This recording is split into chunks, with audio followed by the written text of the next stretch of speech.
Lashana Tova Tikatevu. Lashana Tova. A good year to you, and may you be inscribed for a good year as we enter into Yom Teruah, the days of awe, leading up to Yom Kippur. Today I would like to talk about this particular passage in Matit Yahu, Matthew chapter 24. I believe it is verse, I want to say 36. I could be incorrect about that, but I'm going by memory here. Perhaps I should pull up that passage. But it says, everybody's pretty much familiar with it. It says that, of that day and hour knoweth no man, no, not the angels, not even the Son, but only the Father. Now, let me pull up my electronic Bible to see if I quoted that right. Matthew 24 and verse 36. And I'm reading from the Complete Jewish Bible. Verse 36 says, "But when that day and hour will come, no one knows, not the angels in heaven, not the Son, only the Father." So, most people, when they read that verse, they think, no one can know when Yeshua is returning.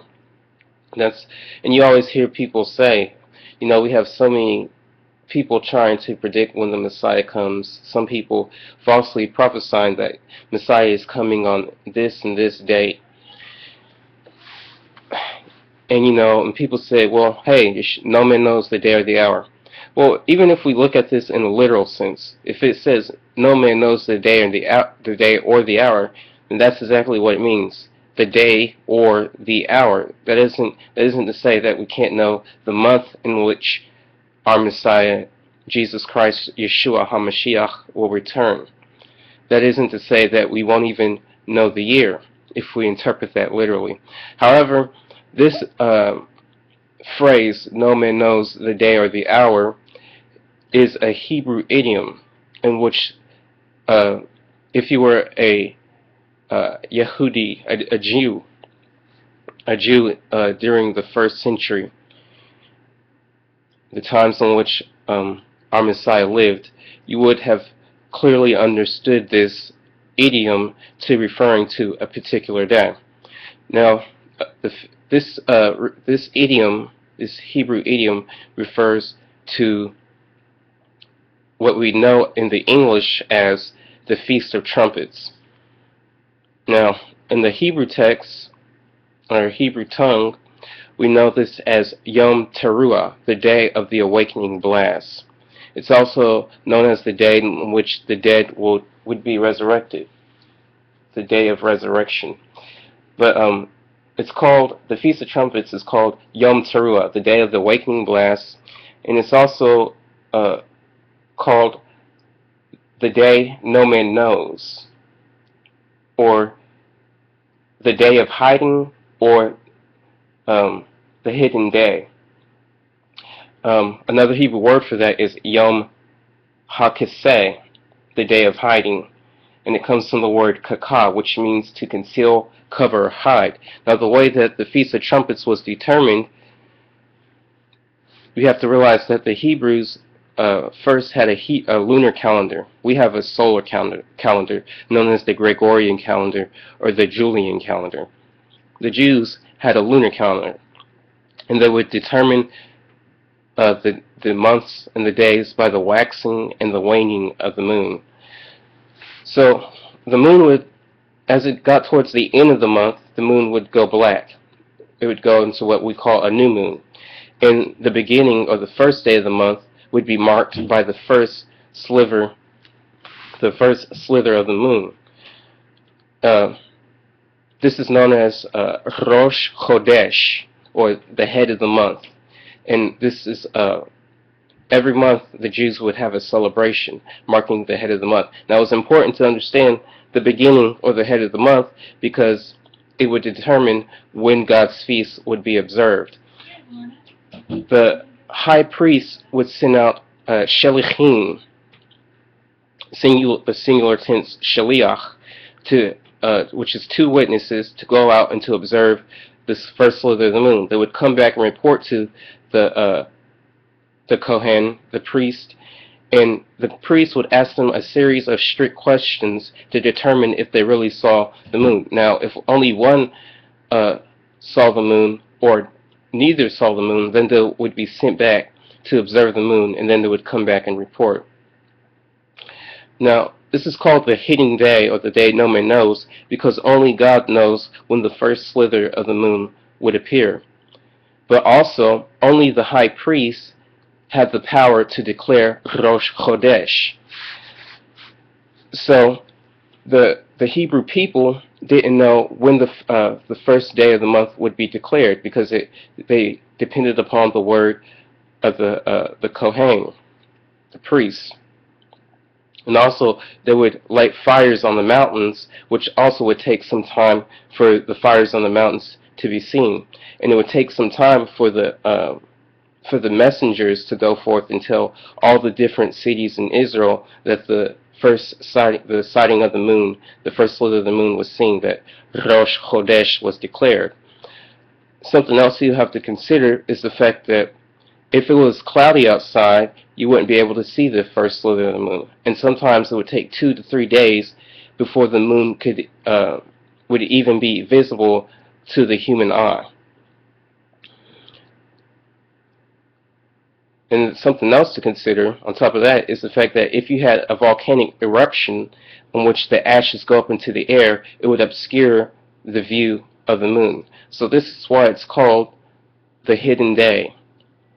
This is why the idiom is used, no man knows the day or the hour. So when Yeshua says to his disciples, his Talmidim, that no man knows the day or the hour, he is literally saying it's going to happen about this time.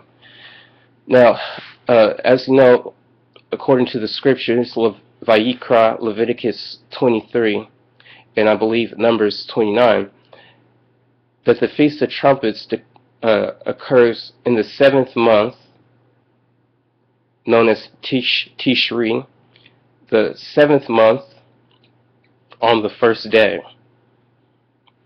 So the Jews would be looking for the return of the Messiah on this day. Now, the Feast of Trumpets is also known as Rosh Hashanah. It is the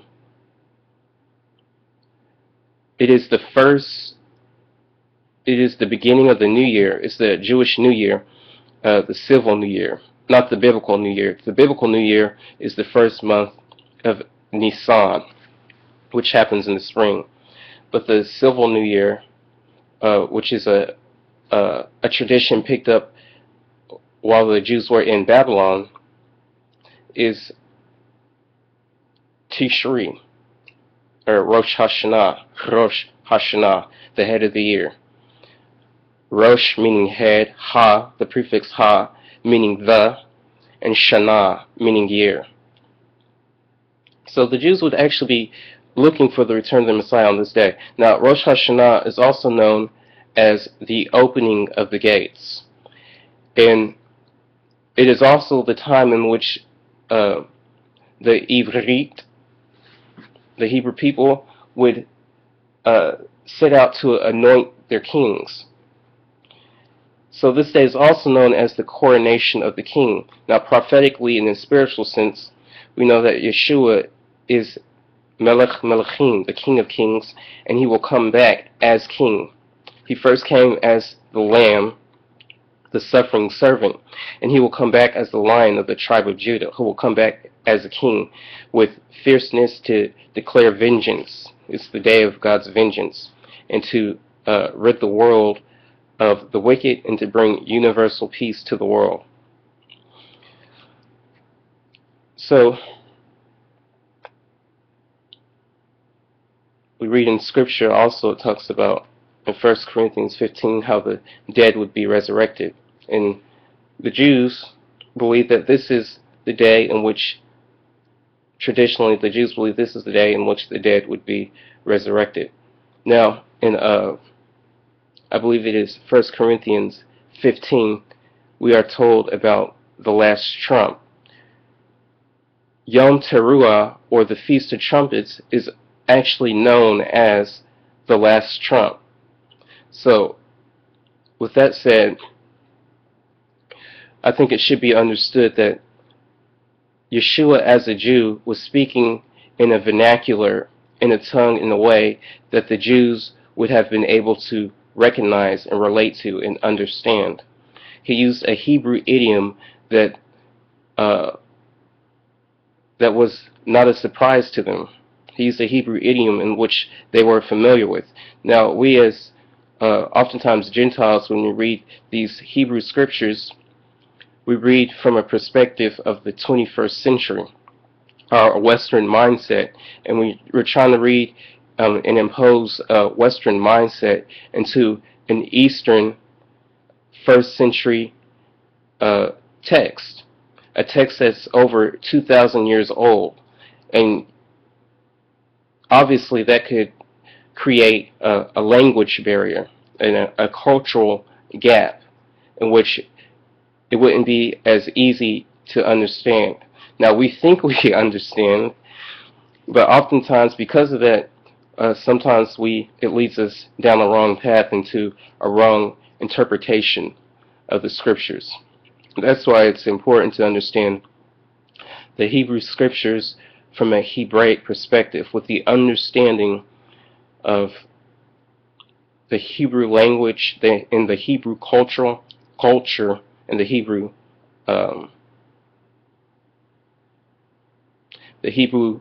way of understanding the scriptures. So that's all I have to say for this day. So I just wanted to end with this, that no man knows, again, no man knows the day or the hour, is a Hebrew idiom that points to the Feast of Trumpets, also known as Yom Teruah. And in the next video, I hope to speak more about the trumpets. Until next time, God willing, Baruchot and Shalom.